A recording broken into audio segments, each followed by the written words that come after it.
Bueno, pues como decía, fuera de cámaras, bienvenidos a la segunda clase. Veo que he tenido un éxito rotundo. A ver, sé que es mal día, sobre todo para los españoles.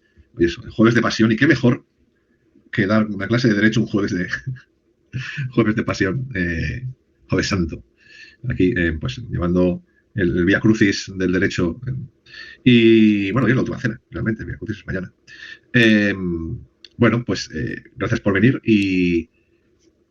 y bueno, dando un repaso de lo que vimos en la otra clase, eh, bueno, vimos un poco la introducción al derecho, cómo funcionan las normas, qué tipo de derechos hay, el derecho natural, el derecho positivo, el derecho público, derecho privado, todo eso para enmarcar, eh, pues para dar un marco al Reglamento Europeo de Protección de Datos, que es básicamente lo que vamos a dar.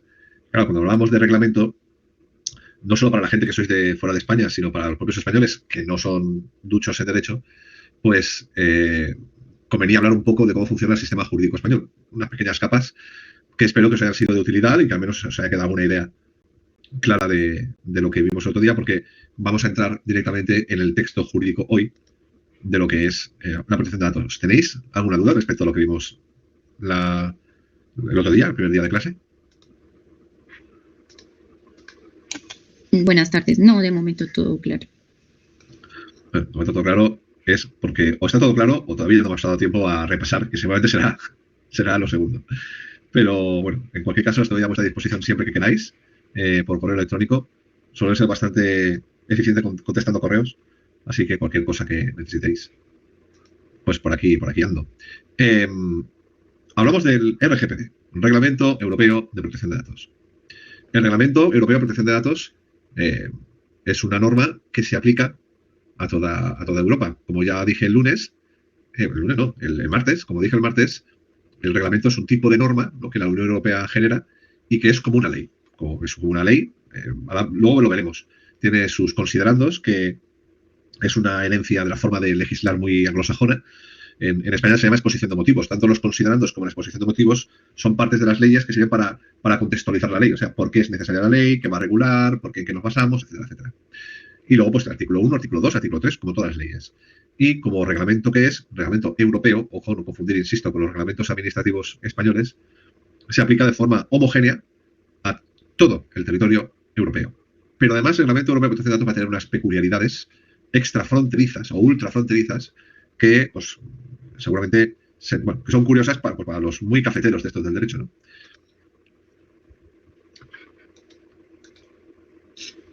Bueno, hablaremos este índice de la sesión de hoy, ¿no? Porque es el RGPD, es una pequeña evolución histórica, el modelo, que sabéis que me gusta mucho comparar el modelo europeo con el norteamericano, cómo funciona el marco normativo español, el ámbito de aplicación, es donde digo que vamos a ver esas peculiaridades ultrafronterizas con respecto a las fronteras europeas del ámbito de aplicación del Reglamento Europeo de Protección de Datos, qué es un dato personal y un dato sensible, qué es un tratamiento de datos y qué actores. O sea, quién participa en esta tragicomedia de la protección de datos. Más trágica que comedia, la verdad. Vamos a empezar por esto. ¿Sabéis cuántas apps tenéis instaladas en el móvil? Esteban, Joan, Laura. ¿Tenéis controlado el número de apps que tenéis instalados en el móvil? No, la verdad no.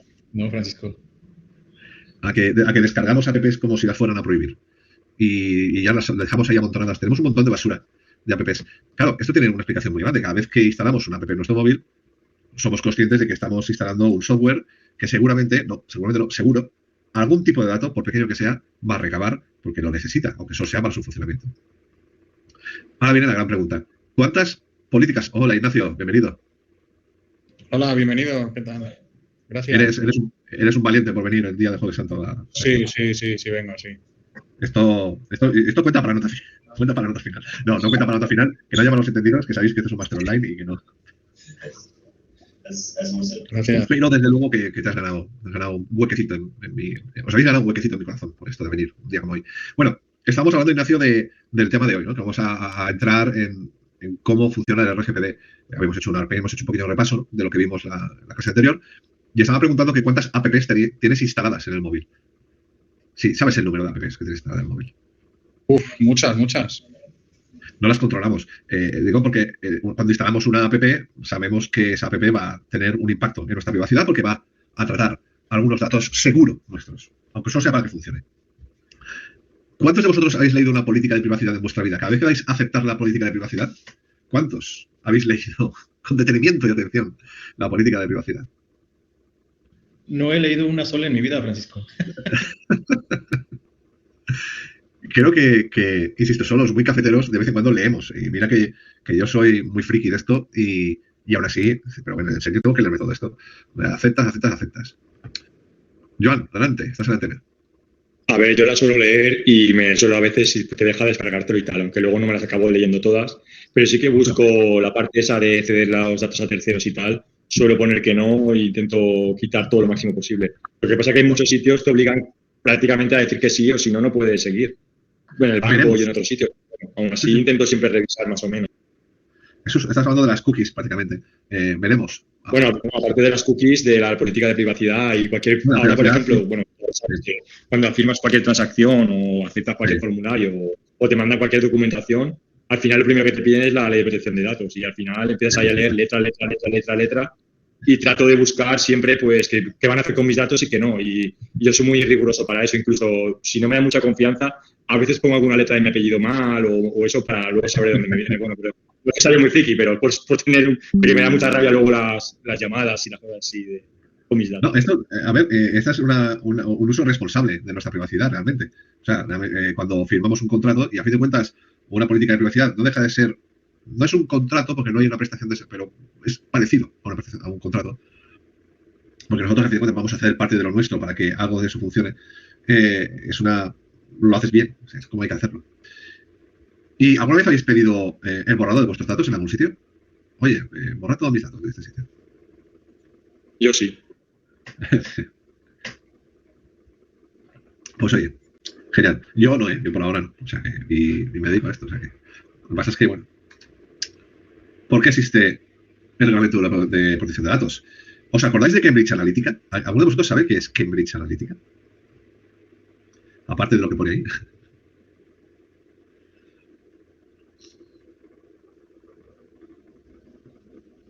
Bueno, cuento silencio como silencio negativo. Os cuento Cambridge Analytica. Corría el año 2018 cuando se empezaba a gestar en Reino Unido el famoso Brexit. ¿Qué es lo que se hicieron? ¿Qué es lo que se hizo? Pues se contrató a Cambridge Analytica, que es una empresa de análisis de datos, y sin el consentimiento de los usuarios de Facebook, analizaron el perfil ideológico de 87 millones de perfiles. Para esto se utilizó en las elecciones de Estados Unidos, por cierto, para mandar publicidad, campaña política segmentada e intentar mandar pues, noticias, ahora le llamaríamos fake news, noticias manipuladas o sesgadas en pro del Brexit. Esto fue un escándalo. Fue un escándalo porque Facebook se llamó Bandana, o sea, Facebook dijo, a mí, yo me lavo las manos en esta situación, no quiero saber nada de esto. Y claro, Europa se dio cuenta que los datos eran información y que podían decidir unas elecciones, como así sucedió con el Brexit. Ahora los ingleses están diciendo, oye, ¿por qué no volvemos a la Unión Europea? Que no estamos tan mal. Pues fue un escándalo. Pero es que además, en 2013, previamente, salió el caso Snowden. Esto sí que sabéis quién es Snowden, ¿no? Yo no. Bueno, pues me cuento. Snowden era uno que trabajaba para... Hola, perdona, Francisco. Que me haya caído, no sé qué ha pasado. No me dejaba ni de bloquear el micrófono ni nada. Bueno, no pasa nada. Estamos hablando de Cambridge Analytica y ahora de Snowden. De cómo Snowden, a través de la NSA, reveló que había programas de vigilancia masiva a los ciudadanos. O sea, si os dais cuenta, por ahora, y lo que promovió el RGPD no fue un uso malicioso de los datos por parte de empresas privadas. Fue un uso malicioso de los poderes públicos, de los datos y de los datos de los ciudadanos, obviamente utilizando o bien herramientas privadas, empresas privadas como Cambridge Analytica, o bien herramientas del gobierno como la NSA, con fines políticos. Y al final, el RGPD es una respuesta jurídica, legal, por supuesto que emana de los poderes públicos, para controlar a los poderes públicos. Y en principio esto y vio que era bueno, ¿no? Como dice la Biblia. Pero tiene su cosita, lo veremos a lo largo del curso, esta pequeña cosita que no es tan pequeña. Al final Europa se encontró con que había 28 legislaciones distintas dentro de la Unión Europea y por tanto eso generaba esa inseguridad jurídica. Necesitábamos una herramienta jurídica que homogeneizara toda la regulación a nivel de protección de datos y diera cierta seguridad y cierta certidumbre a los ciudadanos y a las empresas para saber, oye, yo voy a tratar datos, qué obligaciones tengo, qué derechos tengo como ciudadano y qué hay que hacer para hacer esto de forma transparente y leal. Y entonces, pues, bueno, surgió el RGPD. Y la solución, como hemos dicho, es un reglamento único que se aplica directamente como reglamento que es y tiene sanciones reales.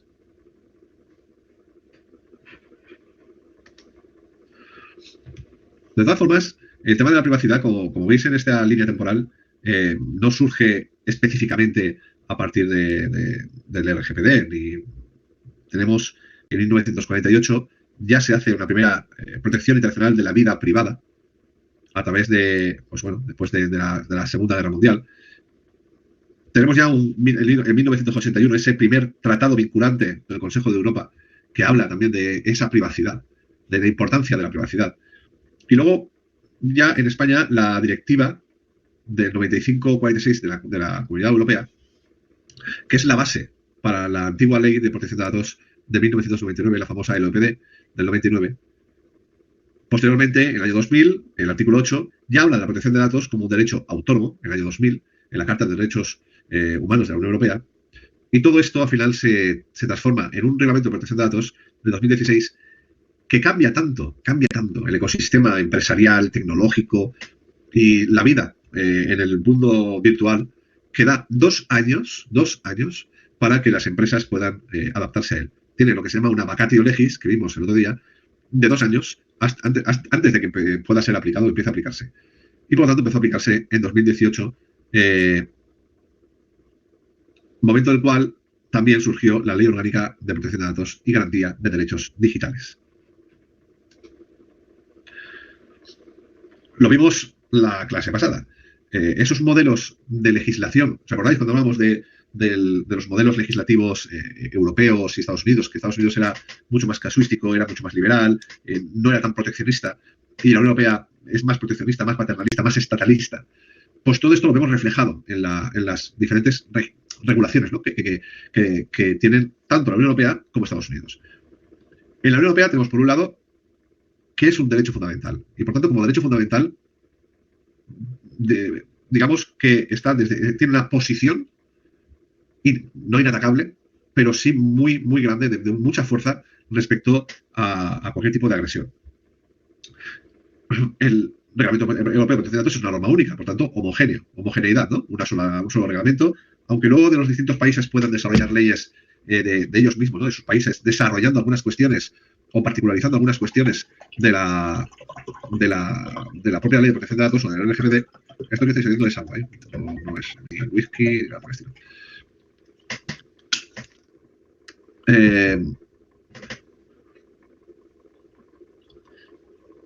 Y toda esta norma, además, se implanta y se vigila desde autoridades independientes. En este caso es la famosa AEPD, pero cada país tiene su propia autoridad independiente de protección de datos. Y luego multas disuasorias, hasta 20 millones de euros y el 4% de la poder de facturación, que es de volumen de mercado, realmente. Por lo tanto, en Estados Unidos, el enfoque es de mercado, la libertad individual versus el negocio. Las normas son sectoriales, hay un montón de normas sectoriales que regulan cómo la privacidad afecta a esa concreta esfera, a ese concreto negocio.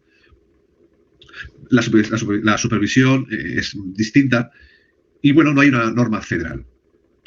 Por un lado, tenemos esa homogeneidad, esa estructura única que da seguridad, da certeza, pero por otro lado, entenderéis que es menos flexible que tener normas sectoriales que por otro lado dan menos seguridad o dan menos homogeneidad en todo Estados Unidos. ¿Por qué creéis que esto importa para vuestras empresas, para las empresas, esas empresas que tenéis vosotros o para las que trabajáis? ¿Por qué importa la privacidad en la inteligencia de negocio?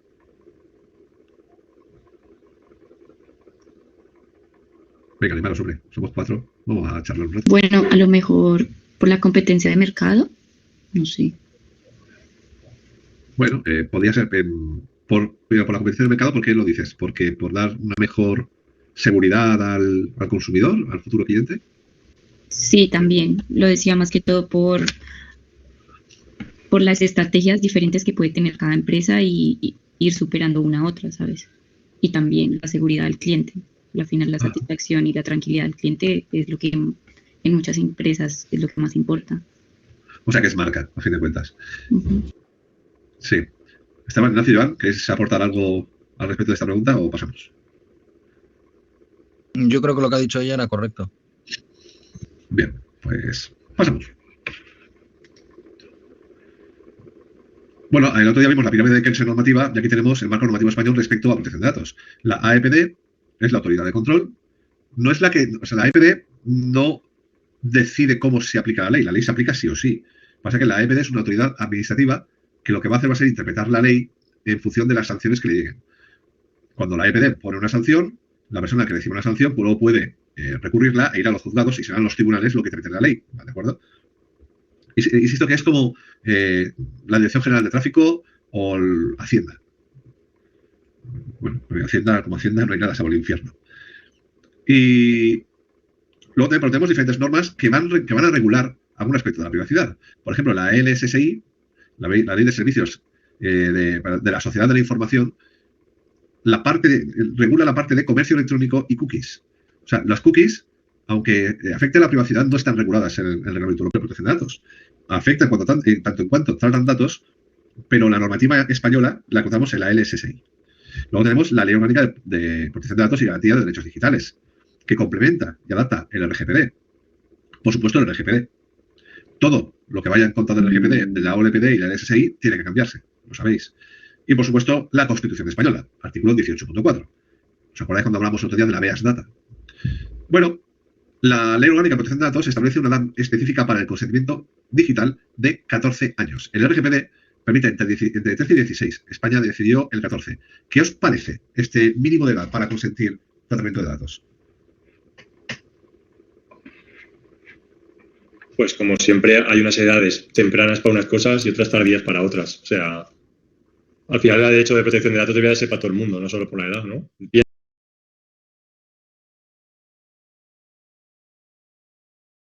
¿Alguien más quiere aportar?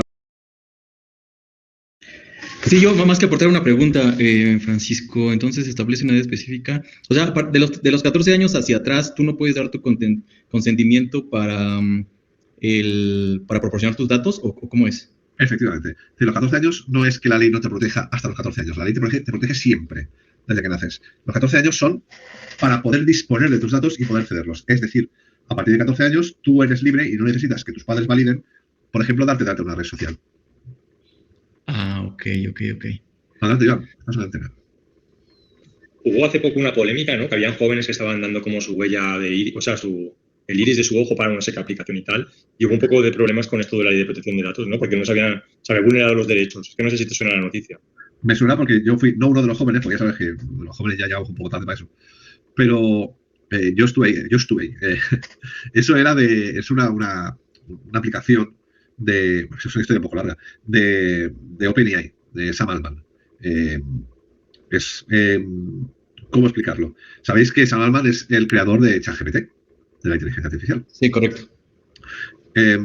Sam Altman llegó a la conclusión que la inteligencia artificial ya veía que la inteligencia artificial podía causar problemas de identificación de personas. Ahora lo estamos viendo con los deepfakes. Uh-huh.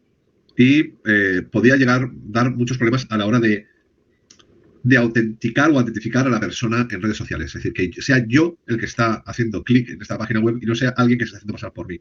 Y la inteligencia artificial facilitaba esa suplantación.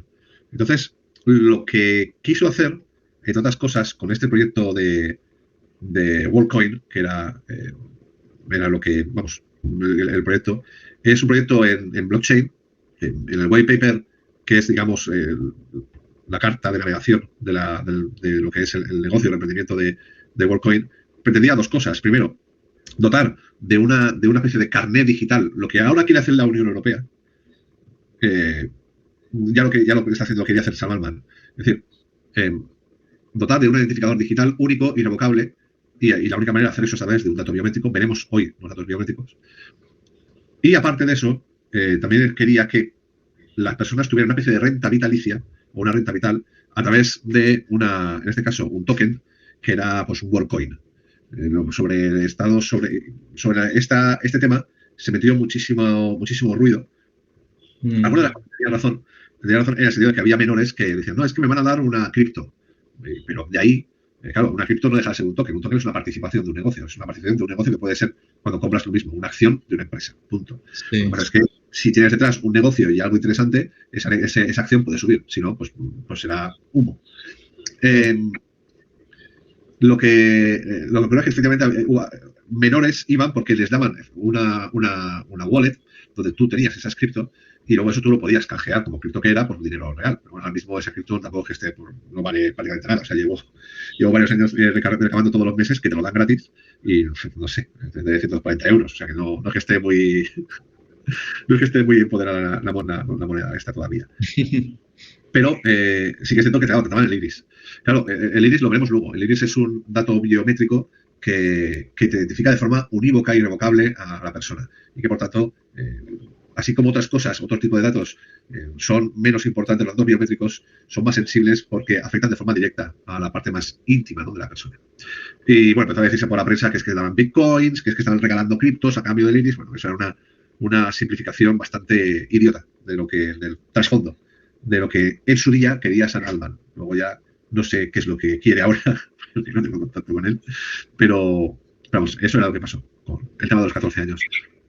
Perfecto. Bueno, creo que fue un gran ejemplo y bueno, a mí la pregunta que se me viene a la cabeza es ¿a qué edad uno todavía es susceptible de manipulación o a qué edad uno tiene la certeza de qué es lo que las organizaciones van a hacer con tus datos y tú ya al momento de tener la certeza ya consentir si se los das o no? Nunca, en ninguna edad, quiero decir. Al final, la certeza, yo siempre he dicho que los principios de la protección de datos se podrían resumir en dos, que es transparencia y lealtad.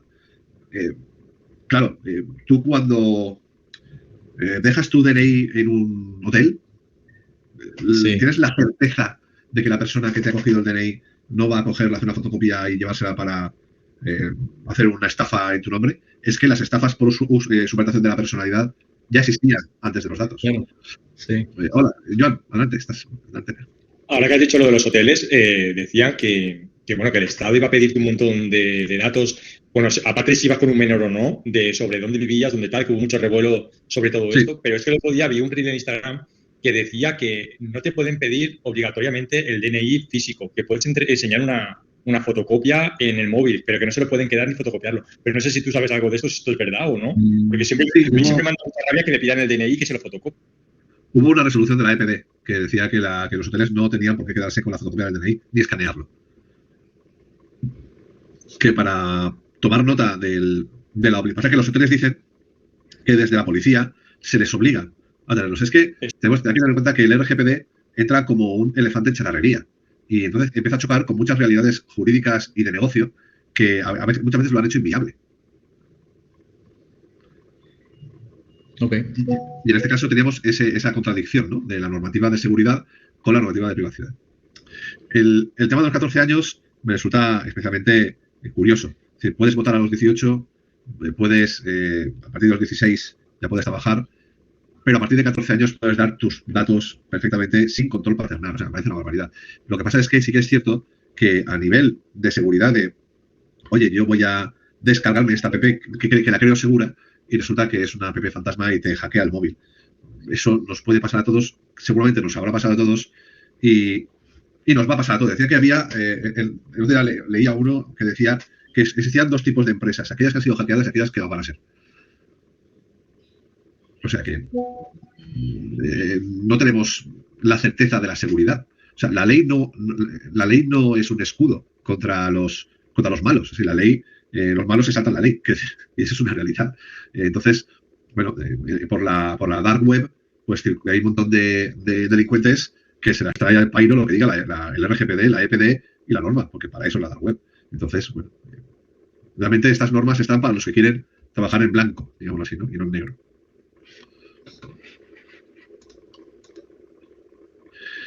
¿Cuál sería tu recomendación, Francisco, en cuanto a la edad mínima para el consentimiento de datos?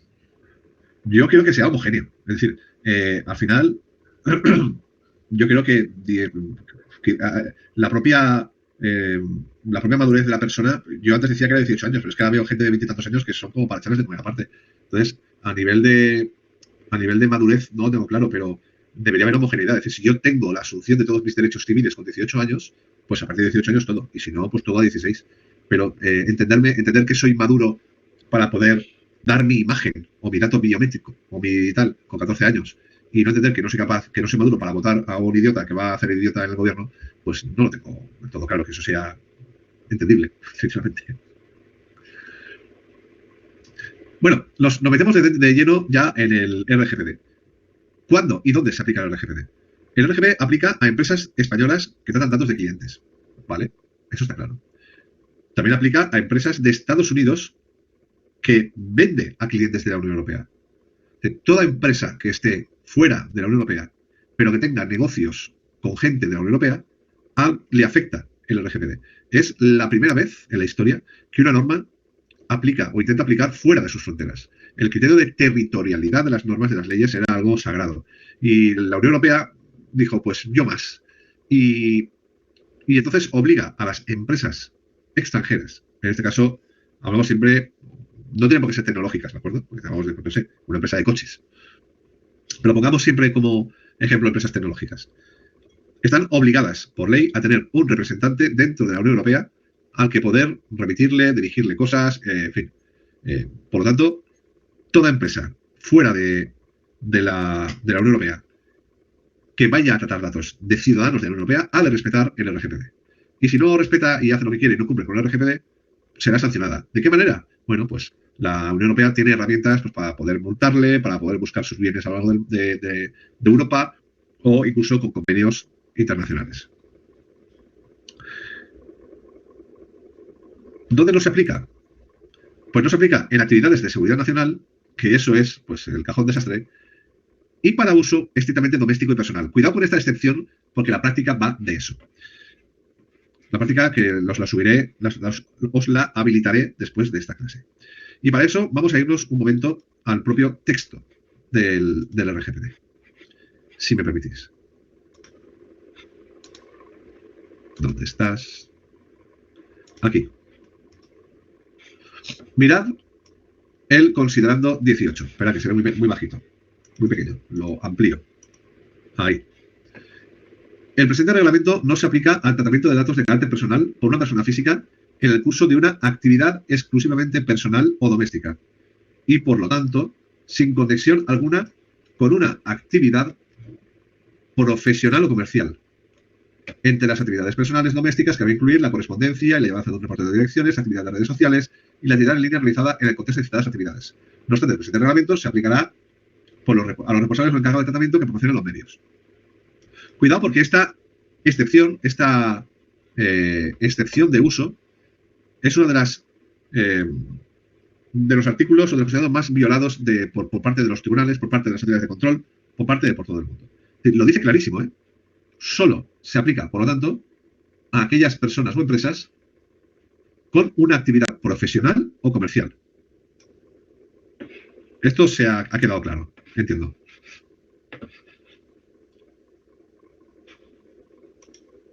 En este caso, silencio positivo. Sí, perdón, Francisco, me tuve que ir unos momentos, pero... No pasa nada. ¿Nos podrías dar un ejemplo? Pues, si yo guardo en mi teléfono vuestros contactos, eso es un tratamiento de ámbito personal y doméstico. Si yo tengo fotos en un álbum vuestra, eso es un uso doméstico. Si yo en mi perfil de Facebook, y cuidado porque aquí es donde está el gran pero, comparto una foto vuestra, sin vuestro consentimiento, podemos hablar de un tema de derecho de imagen, porque en España tenemos la ley que habla sobre el derecho al honor y a la propia imagen. Pero a nivel de protección de datos, yo no estoy ejerciendo una actividad económica o profesional y, por lo tanto, no estoy haciendo nada malo en protección de datos. ¿Qué es lo que ha dicho la jurisprudencia después? ¿Y qué es lo que han dicho las autoridades después? Que si al final eso se hace viral, de pronto, por una varita mágica, ya te afecta. Y, por tanto, sí que puede ser una infracción de protección de datos. Eso da una inseguridad jurídica brutal. Claro, qué interesante, porque entonces, a ver, pero entonces es hasta que llega la viralidad que empiezan a darle, digamos, un tratamiento más, un seguimiento más puntual. No, sí, al final, no, es cuando ya se te puede multar, se te puede sancionar. Pero es súper curioso porque ahora cuando veamos los roles lo entenderemos. Avanzo y lo explicamos luego. Claro, solo una pregunta, porque entonces, ¿es cierto que todo lo que tú publicas en tus redes sociales, Facebook, Instagram, realmente tú eres dueño de la información, pero la plataforma también es dueño de la información, ¿correcto? Sí, a ver, cuando tú firmas los consentimientos en Facebook estás cediendo esos datos a la plataforma. Otra cosa es que ellos puedan hacer lo que les dé la gana. O sea, lo que no es público. Eso es lo que está en Internet no es de todos. Ni a nivel de protección de datos, ni a nivel de propiedad intelectual, ni a nivel de nada. Eso es algo que se ha de tener bien claro. No es que estaba subido en la red, no me lo subido, no. Oye, esa foto que he subido a mi red, aunque esté en abierto, no es de todos, no es de dominio público. Eso ok, entonces una persona no puede tomar una de mis fotografías y de alguna manera... Okay. No puede. Bueno, avanzamos. ¿Qué datos protege el Reglamento Europeo de Protección de Datos? Bueno, es toda información sobre una persona física identificada o identificable. Cuidado porque es que lo de identificable es otro término jurídico indeterminado que se llama. Identificada, nombre y apellido. Ya la identifico. Identificable, matrícula de un coche. La matrícula de un coche por sí misma a mí no me permite identificar a nadie.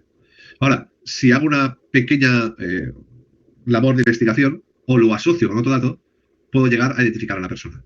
Por tanto, la matrícula de un coche es un dato personal. A tenor de esta definición. ¿Me parece una barbaridad? Me parece una barbaridad, pero es lo que dice la ley. Por lo tanto, tenemos datos directos, nombre, apellidos, DNI, pasaporte, indirectos, la dirección IP.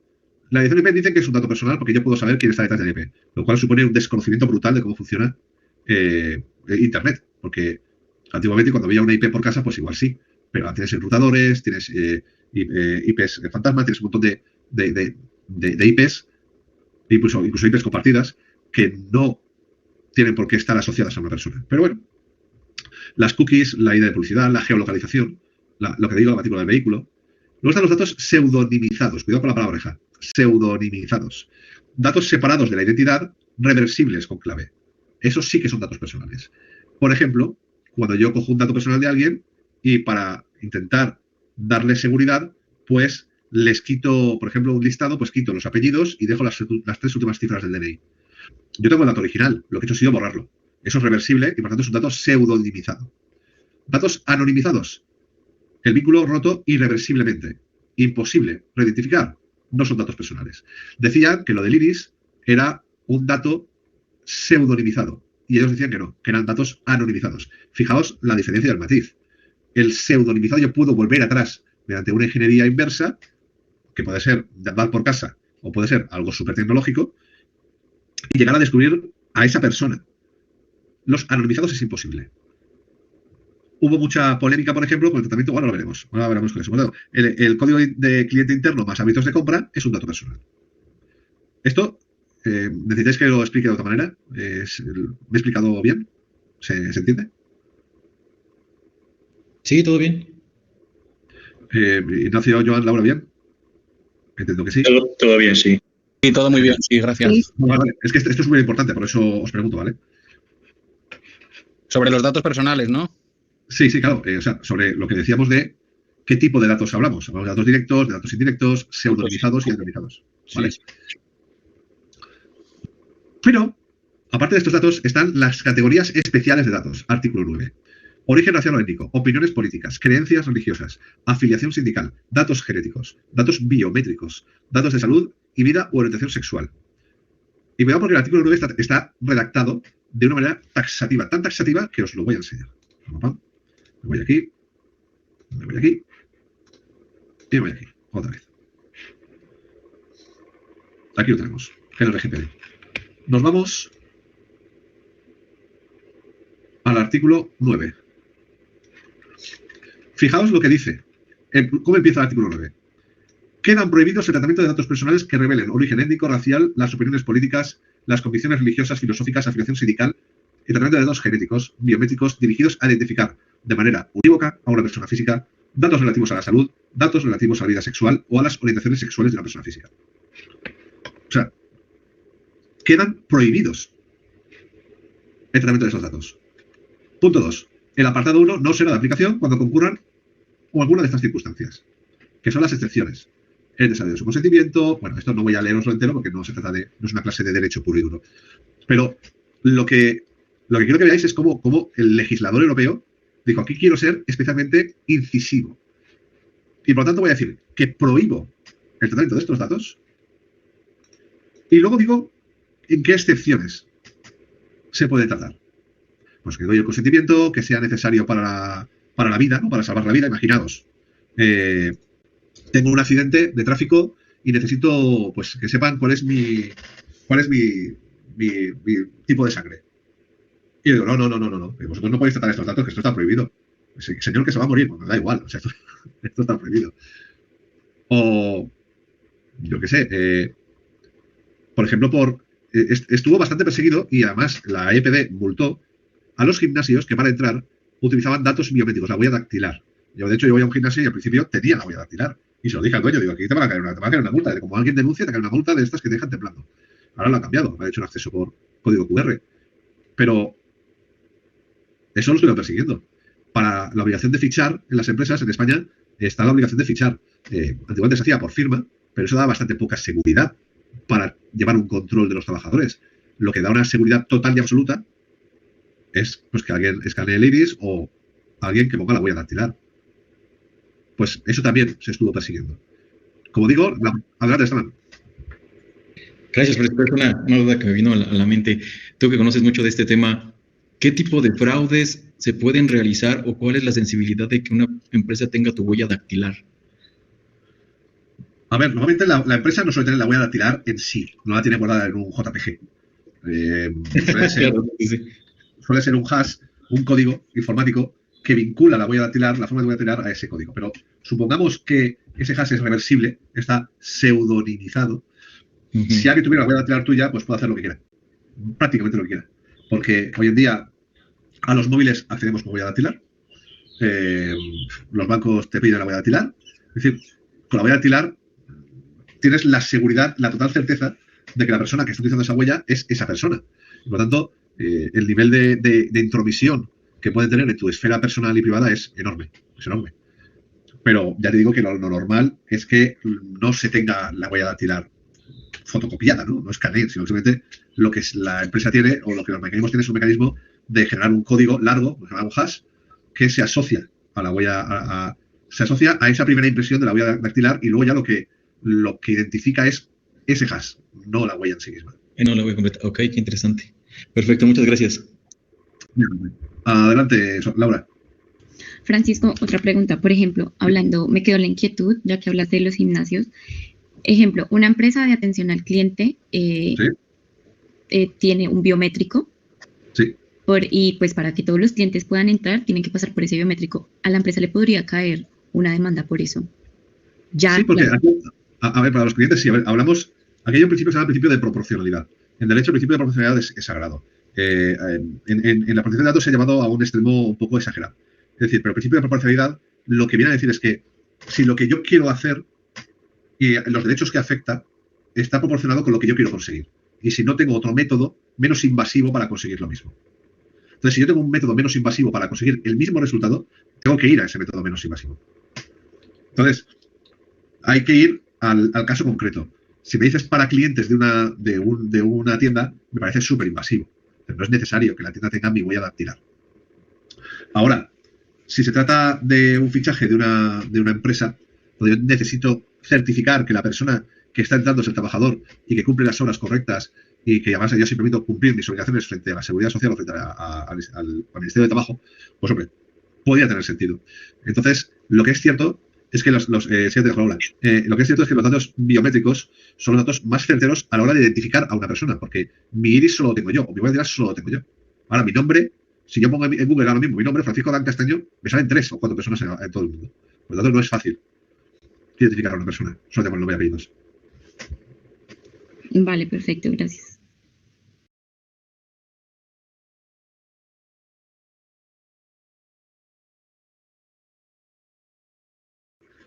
prohibidos,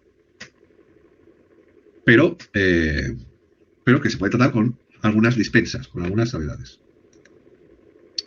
¿Y qué es un tratamiento de datos? Porque claro, estamos hablando de tratamiento de datos. Pues mirad, todo esto que veis aquí, todo eso que veis aquí, se considera tratamiento de datos. Recoger datos, registrar datos, organizar datos, conservar datos, adaptarlos, extraerlos, consultarlos, por supuesto usarlos, por supuesto comunicarlos, combinarlos, suprimirlos y destruirlos. Todo lo que hagamos con el dato es un tratamiento. El otro día estábamos hablando en la comunidad de propietarios de casa de mi madre que habíamos puesto videocámaras y el presidente quería ver unas imágenes porque había ocurrido un acto vandálico. Y yo digo, es que solo es ver la imagen, no es que el verla, el consultarla, es un tratamiento de datos. Y por tanto, ya afecta al derecho. O sea que cuidado, porque prácticamente cada vez que respiráis al lado de un dato, es un tratamiento de datos. Ya vamos a esto, que es importante. ¿Quiénes son los protagonistas? Bueno, el responsable de tratamiento es el rey. Ahí tienes una coronita. Es el que va a cargar con todo. Las obligaciones, con todas las obligaciones que marca la ley. Es la persona que dice el qué o para qué ese tratamiento. Es decir, es el que decide la finalidad y por qué vamos a hacer el tratamiento. Cuidado con esto, porque va a ser importante tenerlo claro para distinguirlo del siguiente, que es el encargado de tratamiento. ¿De acuerdo? El responsable suele ser la empresa, la comunidad de propietarios, el profesional, el abogado, el fontanero, lo que sé. Es la persona que decide, yo voy a hacer esto y necesito este dato para hacer esto. Y tiene una serie de obligaciones. Llevar el registro de actividades de tratamiento, que veremos qué es, garantizar los derechos del interesado, que veremos cuáles son, firmar los contratos con los encargados de tratamiento, que ahora veremos qué hacen, y notificar brechas de seguridad, que también lo vamos a ver, que son 72 horas. Por ejemplo, un e-commerce que recoge y gestiona datos de sus clientes para vender productos es un responsable de tratamiento. Claro, el responsable de tratamiento, forzadamente, si vemos que el reglamento solo se aplica a las actividades comerciales, ¿os acordáis cuando hemos visto la excepción que hemos dicho, que os he dicho? Luego comentaré. Cuando yo estoy tratando datos en mi esfera personal, yo no soy responsable de tratamiento porque a mí el RGPD no se me aplica. No se me aplica. Si yo publico en una red social la foto de uno de vosotros, insisto, puede ser un tema de derechos de imagen, pero a nivel de protección de datos no hay nada, porque lo estoy haciendo en mi esfera personal. No tengo una actividad comercial ni profesional cuando publico esa foto en redes sociales.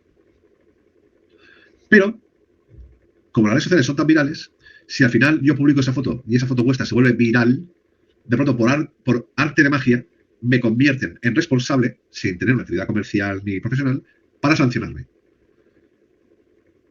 Bueno, el ejemplo más claro, que es sobre el que va a la práctica, es el de esta enfermera. No sé si os acordáis los españoles, esta enfermera que estuvo en pandemia.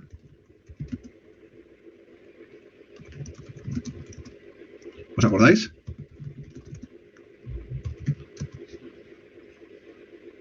Que estuvo en pandemia aquí, perdona, que se ha cortado. El caso de Elena Cañizares. Elena Cañizares dio positivo en COVID-19 durante la pandemia. Y sus 3 compañeras de piso le exigieron que abandonara el piso para no contagiarlas, a pesar de que ella no tenía dónde ir y estaba enferma y las autoridades sanitarias recomendaban el aislamiento domiciliario habitual.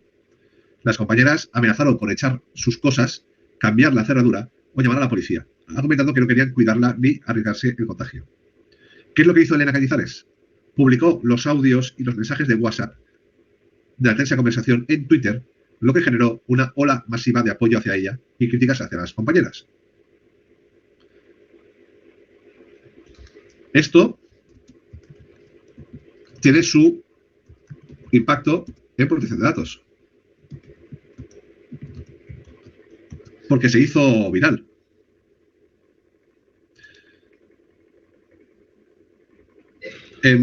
Como quiero que estudiéis el asunto para la práctica, os he dejado ahí varias noticias y lo veréis.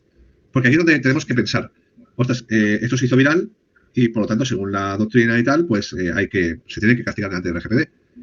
pero ella no es responsable de tratamiento porque ella no está realizando una actividad comercial ni profesional. Y por lo tanto no se le tiene que aplicar el RGPD. Y de pronto te dicen, no, es que eres responsable de tratamiento. Bueno, de eso va la práctica. Lo que me interesa es que tengáis claros el rol de responsable de tratamiento. El rol de responsable del tratamiento es la persona... Una pregunta, sí. Ahí entonces hicieron... Ella, la persona que hizo públicas las grabaciones, fue sancionada. No os quiero... no os quiero levantar el... No quiero hacer spoiler. Ok. Sí, porque hay como que me genera confusión, porque sí, justo es lo que estás comentando, ¿no? Al momento de que se libera la información, se hace viral, la persona que liberó la información, entonces sí está sujeta a las leyes de protección de datos. Claro, hay que examinar, porque igual no fue sancionada, pero sí que debió ser sancionada. O igual no fue, o igual fue sancionada y no debiera. Esa es una reflexión que me gustaría que hicierais. Como si fuerais perfecto. Perfecto, Francisco, muchas gracias. Y de del responsable del tratamiento se me viene una pregunta a la mente y es... Sí. En una organización, por ejemplo, que decías en un retail o en un e-commerce, en el caso de que la compañía incumpla o se le sancione por una cuestión de protección de datos, ¿qué persona dentro de la organización es a la que sanciona? Por ejemplo, ¿quién es el responsable? ¿El responsable legal o el CEO? A la persona jurídica, Esteban. O sea, la empresa. La empresa es el responsable del tratamiento, porque es la que tiene personalidad jurídica. Luego, pues, de toda la empresa, pues estará el del jefe, el CEO, el de los cuantos. Es la persona jurídica que realiza actividad. Si eres autónomo o si eres freelance, eres tú y tu misma persona. Pero si has montado una SL, una sociedad, pues es la empresa, ¿vale? Perfecto. Perfecto, Francisco, muchas gracias. No, hombre. Continuamos. ¿Quién es el encargado de tratamiento?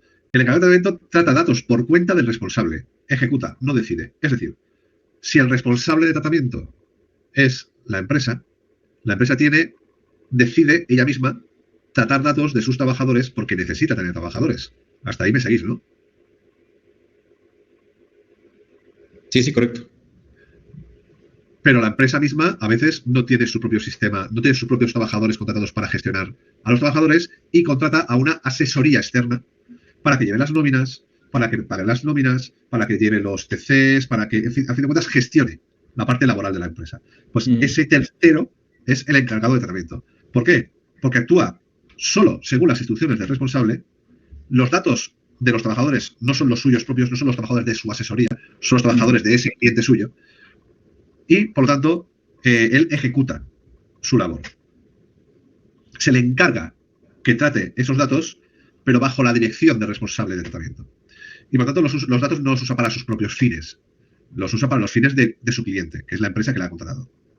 Es necesario hacerlo por escrito en un contrato, artículo 28, y por el contrato se puede permitir subcontratar o no subcontratar. Pero en cualquier caso tiene que estar autorizado por el responsable. Ejemplos comunes. El proveedor cloud es un encargado de tratamiento. El que hace analítica externa también. El email marketing también. O sea, todos los servicios que yo, como empresa o como empresario, necesito para mi actividad, que no los gestiono dentro de mi organización, sino que los tengo que externalizar, siempre y cuando haya tratamiento de datos, y hemos visto todo lo que es un tratamiento de datos, será un encargado de tratamiento. Decidme que me he explicado de maravilla, por favor. ¿Y el encargado, de alguna manera, puede ser sancionado por el mal tratamiento de datos? El encargado de tratamiento puede tener su responsabilidad, pero es difícil. O sea, tiene el deber de profesional, ¿no? Un deber de tener unas medidas de seguridad, pero es el responsable de tratamiento el que tiene la obligación de buscar a un encargado que cumpla con las medidas de seguridad que el propio RGPD establece.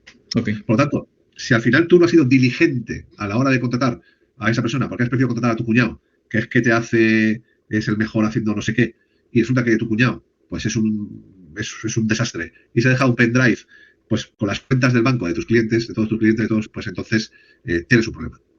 Seguramente lo tendrá el encargado de tratamiento también. Luego tú podrás demandarle al encargado de tratamiento porque ha incumplido el contrato, pero a nivel de protección de datos, tú, como responsable de tratamiento, vas a tener que dar la cara.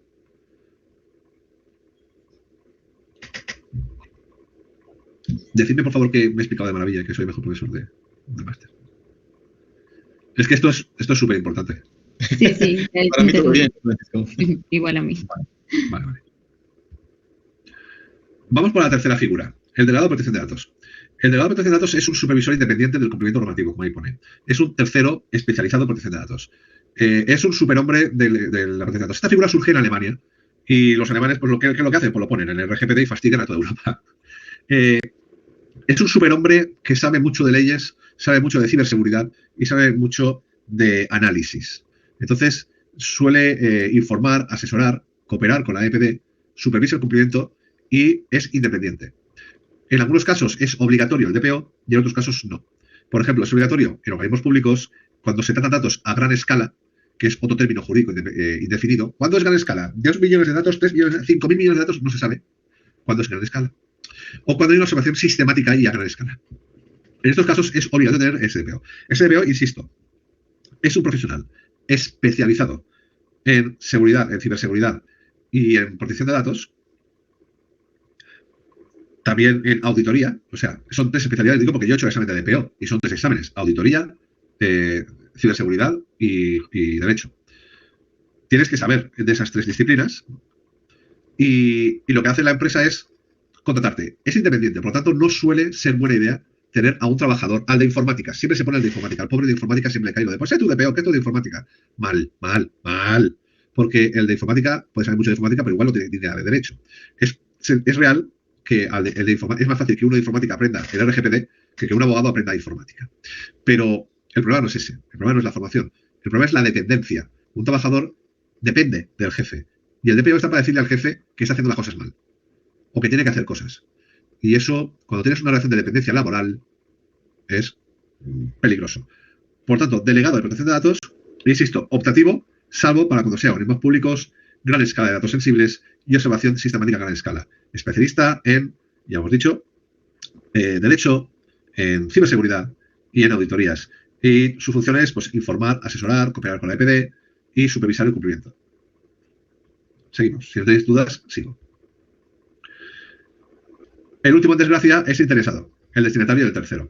El interesado, pues la persona física identificada o identificable. Es aquella persona que dice, ahí va, tienes mis datos. El destinatario, aquella persona física o jurídica o autoridad pública al que se le comunican los datos. Eso que decía antes yo, creo que era Joan, que decía, es que yo miro a quién se le envían los datos, a quién les comunica los datos. Pues esos son los destinatarios. Y el tercero es alguien que pasa por la calle y que no tiene nada que ver, ¿vale? Bueno, es una persona distinta, de interesado, responsable de que no es participa directo en la relación. Cuidado porque las personas jurídicas no son interesados. Y esto es muy importante también. Los datos de empresa no son datos personales. Si yo tengo VIEW, la Valencia International University, SL, CIF, no sé cuántos, eso no es un dato personal. ¿Por qué? Porque no estamos hablando de datos personales, estamos hablando de datos de una empresa. Por lo tanto, eso no le afecta a la RGPD.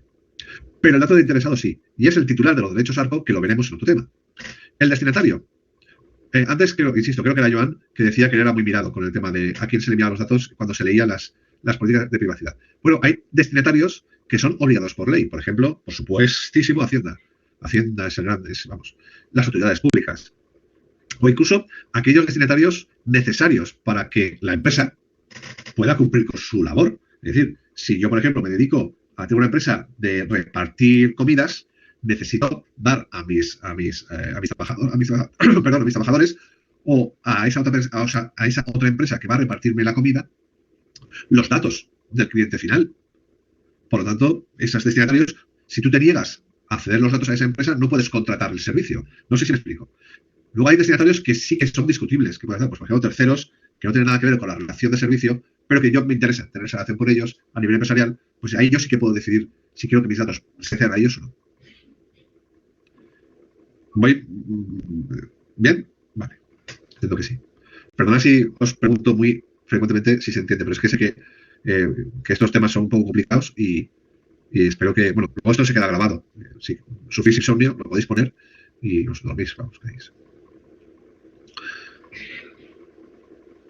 Por supuesto, al tratamiento de datos se aplican estos principios. Son importantes. Principio de responsabilidad proactiva. Por lo tanto, la proactividad es el mantra. O sea, adelantarte a. Si te adelantas a todo y eres súper mirado por la seguridad, no vas a tener ningún tipo de problema con la protección de datos. La lentitud, la lealtad y la transparencia. Es decir, decir a cada uno qué vas a hacer, ¿no? ¿Qué vas a hacer con los datos? Y ser leal con lo que dices que vas a hacer. La limitación en la finalidad, eso es súper importante. Es decir, tú no puedes coger los datos para decir, para lo que te dé la gana.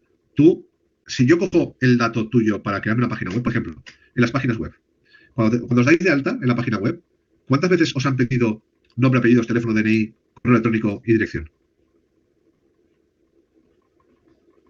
Sí, claro, muchísimas. ¿Y creéis que es necesario para crearte un login en una... ¿Perdón, Ignacio? En la mayoría, la verdad, te piden de todo tipo de documentación y demás. Es decir, y para hacerte un login en una página web normal y corriente, ¿es necesario dar tantos datos? ¿O sería suficiente con una Depende dirección de si correo? es opcional o no, eso depende. Claro. Entonces hablamos de esa limitación de la finalidad. Es decir, la finalidad tiene que estar limitada. No puedes coger datos para cualquier cosa. O decir, cojo datos para la entrega de la hamburguesa que habéis pedido y de paso, a la vez y sin estar separado, para enviarte publicidad. No, oye, no. Yo solo quiero que me traigas la hamburguesa. Que me envíes publicidad, ponmelo aparte. Y si a mí me interesa, te la señalaré. Y si no, no. Eso está muy relacionado con la minimización de datos. Es decir, yo he de coger los datos mínimos y necesarios para el tratamiento que estoy buscando. Por supuesto, el principio de exactitud. Y eso es curioso. Porque que los datos sean exactos caen sobre el responsable de tratamiento. Por tanto, el responsable de tratamiento necesita ser... El responsable de tratamiento necesita ser proactivo en preguntar a la persona que si sus datos son exactos o no son exactos. Los datos no van a estar para siempre. Hay una limitación de plazo de conservación. ¿Cuáles? Salvo datos que están regulados por ley, lo normal es que los datos los conserves el tiempo necesario para la consecución del trabajo que te han encargado. Y ya está. Y por supuesto la integridad y la confidencialidad, que va a ser lo que se rompa, y lo veremos cuando demos brechas de seguridad, lo que se rompa cuando tengamos exactamente esa brecha de seguridad. Cuidado porque sigue siendo estos 20 millones de euros y ese 4%. A ver, y vamos a hacer esta actividad práctica, pero no va a dar tiempo. ¿De acuerdo? Así que vamos a hacerlo rápido. Mi tienda online SL. Contrata servicios de Data PSL para analítica y perfilado de clientes, MailCore para envío de newsletters y CloudX para alojamiento de base de datos. ¿Quién diréis que es el responsable de tratamiento?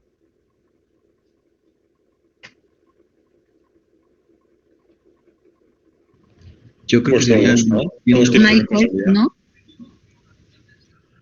A ver, la tienda online SL contrata los servicios de Data BSL, MyCore y CloudX. Si volvemos a la definición de responsable, Sí, es My Online, ¿no? efectivamente, El que trata. Ah, no. ¿vale? Es el que contrata los servicios. Por lo tanto, ¿quiénes actúan como encargados de tratamiento? Los siguientes tres, de Data BI, MailCorp y Cloud. ¿Y por qué?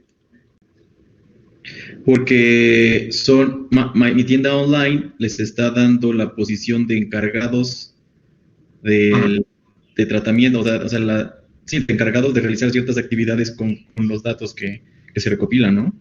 Perfecto, Esteban, perfecto. O sea, perfecto. Si te has quedado con eso, te has quedado con la mitad de la asignatura. O sea, lo tienes claro. Perfecto.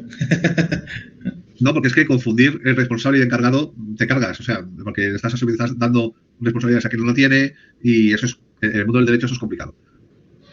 Francisco, yo te había comentado que los responsables eran todos porque cada uno tiene un acometido que tiene que tener a buen recaudo y saber guardar la protección de datos de ellos. El responsable final, quien ceda los datos o no, puede ser mi tienda, pero en realidad todos manejan datos. Todos manejan datos, pero cuidado, si los tres que hemos dicho que son encargados de tratamiento manejan datos que mi tienda online les ha dado para cumplir una labor que mi tienda online necesita para su actividad, son encargados de tratamiento. Ahora, si MailCorp tiene a 16 ingenieros informáticos trabajando para él, para prestar ese servicio, cuando MailCorp trata esos datos de esos trabajadores, MailCorp es el responsable de tratamiento de los datos de esos trabajadores suyos. Pero para prestar el servicio que le presta mi tienda online va a ser el responsable y ellos van a ser el encargado de tratamiento.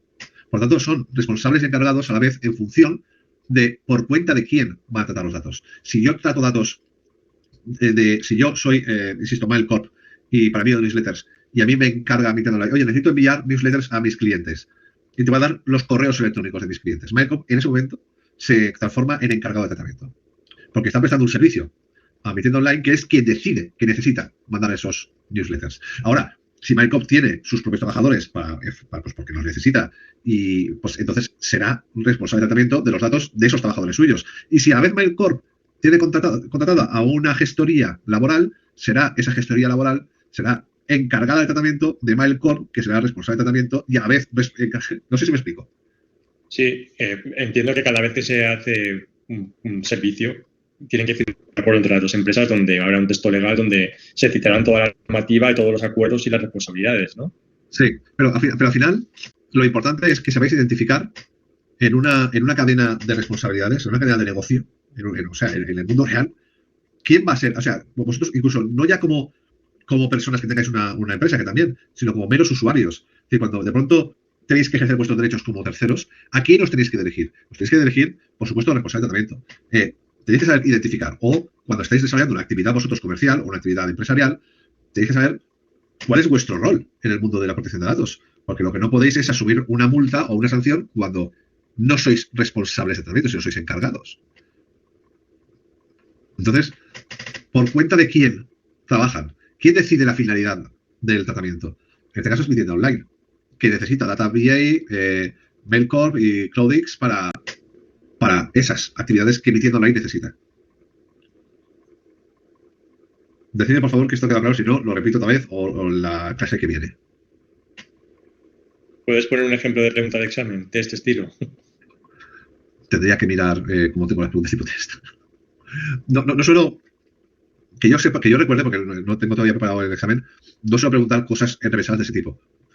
Sí que suelo preguntar cuestiones muy de concepto.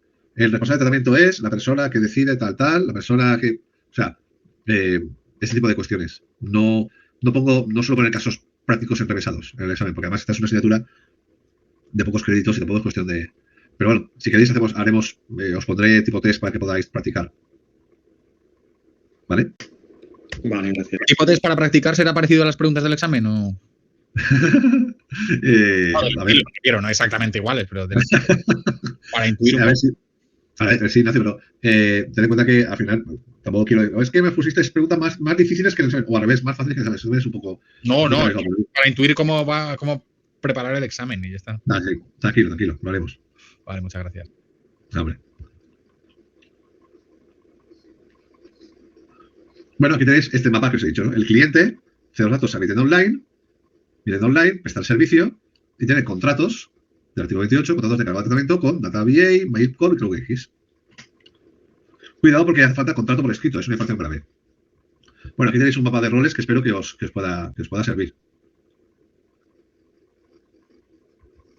Sí, está bueno. Acabamos. Objetivo de la RGPD. Devuelve el control de los datos a las personas y a los ciudadanos, a los interesados. Se aplica en cualquier tratamiento con impacto de personas en la Unión Europea. Da igual que tengamos una empresa fuera de la Unión Europea. Siempre y cuando afecte a alguien, a un ciudadano de la Unión Europea, ahí estaría el RGPD afectando. Dato personal. Cualquier información que identifique o haga identificar a una persona. Cuidado con los datos sensibles. Roles. Responsable de tratamiento decide. Yo decido montar mi departamento de marketing. Y por tanto necesito dar datos para el marketing. Soy responsable de tratamiento. ¿Contrato trabajadores para marketing? Pues trato los datos de marketing y ya está. Subcontrato a una empresa de marketing. Esa empresa de marketing será encargada del tratamiento. Que a su vez será responsable de sus propios trabajadores. Pero con respecto al esquema, quien me presta un servicio a mí, utilizando mis datos, es encargado del tratamiento. El DPO, técnico que supervisa, asesora y vigila el cumplimiento. El interesado, pues los sufridos ciudadanos. Y luego tenemos los principios del artículo 5, que son la base de todo el cumplimiento, y que los veremos con detalle en la siguiente clase. Conocer, frasecita sobre el azúcar. Conocer el RGPD no es opcional, es la diferencia entre innovar responsablemente y enfrentarse a una multa millonaria. Y también ver que uno no puede innovar ni puede emprender sin tener miedo a que te sancionen por nada. En fin. ¿Qué tal el viaje? ¿Os habéis quedado despeinados o qué? No, todo bien, Francisco, todo bien. Sí, muy interesante, la verdad. Bueno, por favor, cualquier duda que tengáis, enviadme un correo. Hago tutorías para explicar y repetir los conceptos, lo que sea necesario. Estas primeras clases Bueno, realmente como son tan pocas clases, todas las clases son importantes. Eso es lo malo de tener pocas clases.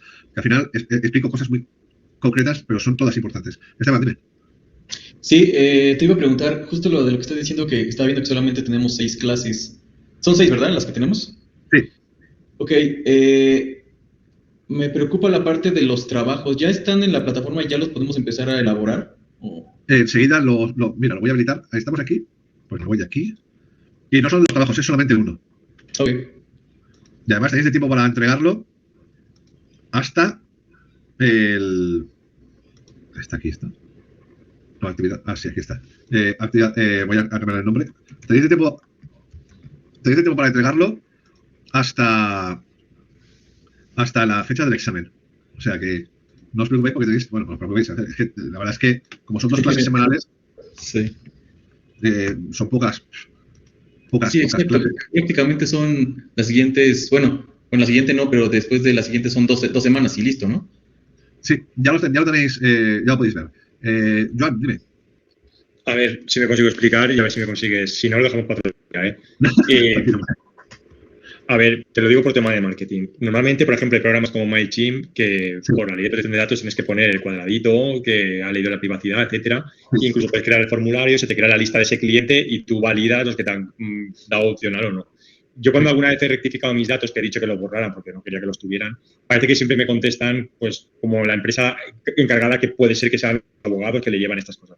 Pero mi pregunta concreta es, ¿realmente hay algún programa que te meta como un libro de datos personales de la gente, el cual tiene que estar a buen recaudo, encriptado y todo eso, pero que tú tengas como un archivo, o sea, un archivo como, a ver, no me sale la palabra ahora.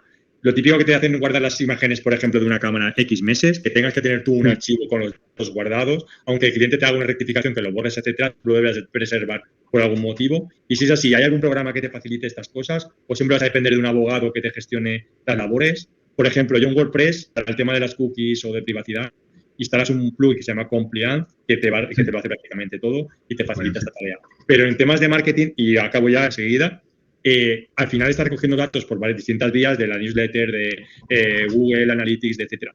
¿Realmente esos datos tienen que estar a buen recaudo en un sitio y hay algún programa que te lo facilite?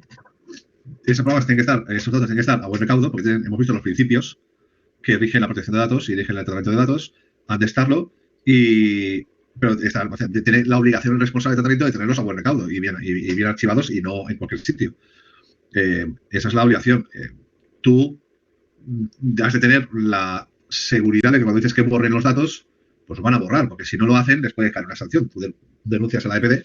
Si crees que has pedido el borrado de datos y no lo han hecho, pues las puedes denunciar. Pero eso es, insisto, como todo en el mundo digital y en el mundo analógico. Es decir, al final tienes que confiar un poco en el sistema y en la diligencia de las personas, ya sea porque tengan ganas de hacer las cosas bien o ya sea porque les van a caer una multa.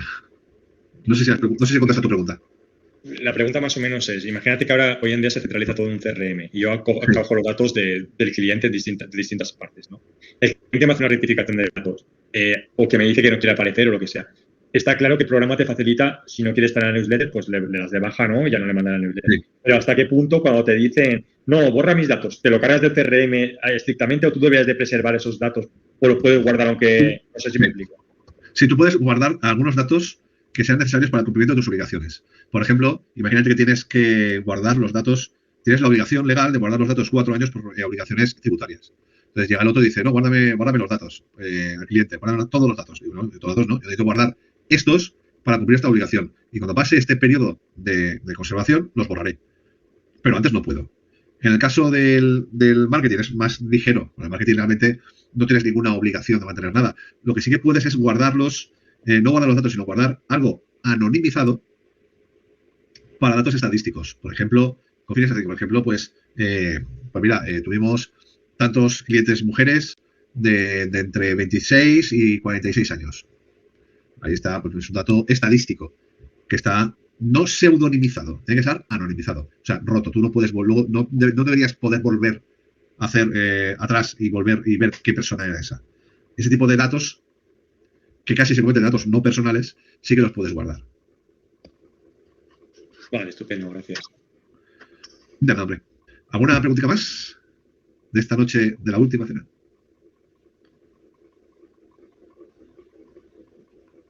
Pues muchas gracias por haber venido. Pasad unas estupendas Pascuas. Nos vemos dentro de una semana, ¿no? Sí, de una semana. La semana que viene no, la siguiente. Y aprovechad para estudiar. Ahora os subo la presentación y os subo también el RGPD para que si sufrís insomnio podáis leerlo y quedaos dormidos de forma inmediata. Muchas gracias y felices Pascuas. Igualmente, hasta luego a todos. Gracias, buena noche. Muchas gracias, felices fiestas.